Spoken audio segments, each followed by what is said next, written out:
Hello guys, আবার চলে এসেছি আমার সেকেন্ড মিনি ব্লগ নিয়ে। আর আজকে আমি অনেক খুশি আছি। কেন জানো তো?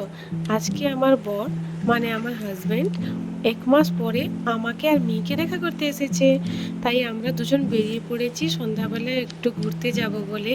এই তো পৌঁছে গেছি জগন্নাথ মন্দির সামনে। এখানে জগন্নাথ মন্দির সামনে অনেকগুলো দোকান আছে আর অনেক ফাস্টফুডও পাওয়া যায়, আমার খুবই পছন্দ। এখানে আমরা দুজন অপেক্ষা করে আছি আমাদের চিকেন মোমো আসবে বলে। তো খাওয়া দাওয়া শেষ হয়ে গেছে, তারপরে আমরা গেলাম মুরগানে একটু চা খাওয়ার জন্যে। ওখানে চাটা খুবই সুন্দর করে। এই যে আমরা দুজন চাটাকে এনজয় করে নিচ্ছি।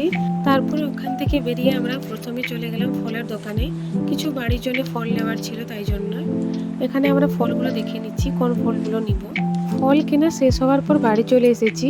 এবার বাড়ি আসার পর একটু ফ্রেশ হয়ে মিহি আর মিহির পাপা এখানে খেলছিল। দেখতে দেখতে মিহির পাপাও ঘুমিয়ে গেছে, কিন্তু মিহির চোখে এখনো ঘুম নেই।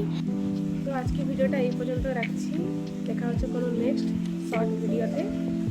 Tata, bye bye.